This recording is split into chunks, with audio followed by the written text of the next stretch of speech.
Assalamualaikum warahmatullahi wabarakatuh. Perkenalkan, saya Najma Fadia Raihanah dengan nama KIT 107. Pada kesempatan kali ini saya akan membahas mengenai hasil praktikum Dietary Assessment for Breastfed Children dengan menggunakan Infant and Young Child Feeding Practices atau IHCF. Ini merupakan latar belakang, kemudian rumusan masalah, dan juga tujuannya. Nah, pada praktikum kali ini kami melakukan wawancara dengan seorang ibu yang masih memiliki anak dalam rentang usia 6 hingga 23 bulan. Kemudian dalam praktikumnya kami lakukan wawancara. Pertama-tama kami lakukan wawancara 24-hour recall untuk mendapatkan asupan atau konsumsi makan yang dikonsumsi oleh balita tersebut. Kemudian setelah itu kami lanjutkan juga dengan beberapa pertanyaan yang terdapat pada form IHCF, pada indikator IHCF yang belum termasuk di recall 24 jam. Nah, dari hasil pencarian kami melakukan wawancara kepada seorang ibu yang memiliki balita dengan inisial HA dengan jenis kelamin laki-laki dan berusia 13 bulan. Nah, pertama-tama kami lakukan wawancara mengenai recall 24 hour-nya. Nah, kemudian ini merupakan hasil dari recall 24 jamnya. Termasuk juga di sini juga dicatat waktu si balita tersebut istirahat atau tidur, dan juga dicatat asupan menyusui, yaitu ASI yang diberikan selama seharian kemarin mulai siang dan juga malamnya. Nah, kemudian setelah dilakukan recall 24 jam, dilakukan juga analisis atau dikategorikan dalam formulir IHCF.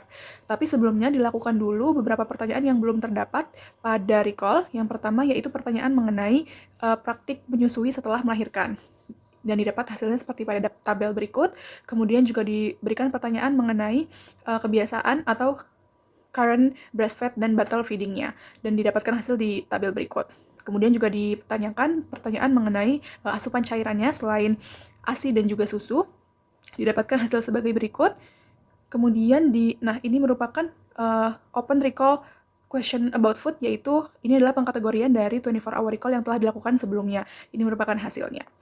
Nah, kemudian setelah didapatkan atau dilengkapi seluruh formulir dari IHCF, indikator IHCF tadi, dilakukan analisis mengenai minimum acceptable diet dari hasil konsumsi yang diperoleh dari balita tersebut. Nah, tahapan-tahapan untuk memperoleh MAD atau minimum acceptable diet itu ada MDD, MMF, serta MMFF. Nah, yang pertama ini kami menganalisis mengenai minimum dietary diversity-nya, yaitu tadi dari hasil recall dan juga isi form dari indikator IHCF itu kami kategorikan dalam kategori MDD, yaitu terdapat 8 kategori yang ternyata balita HA ini telah memenuhi 8 atau mengonsumsi 8 kategori ini, sehingga didapatkan skor 1 di tahap MDD untuk mengetahui analisis dari MAD-nya.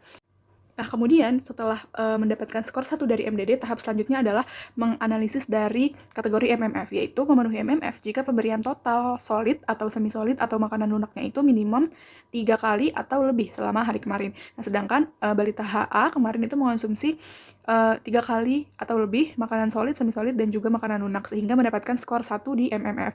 Kemudian tahap selanjutnya itu juga ada kategori MMFF, yaitu anak umur 6-23 bulan itu harus mengonsumsi ASI atau susu minimal 2 kali milk feeds selama hari kemarin. Nah, sedangkan dari hasil recall didapatkan bahwa balita HA itu mengonsumsi kurang lebih 7 kali ASI dalam sehari kemarin.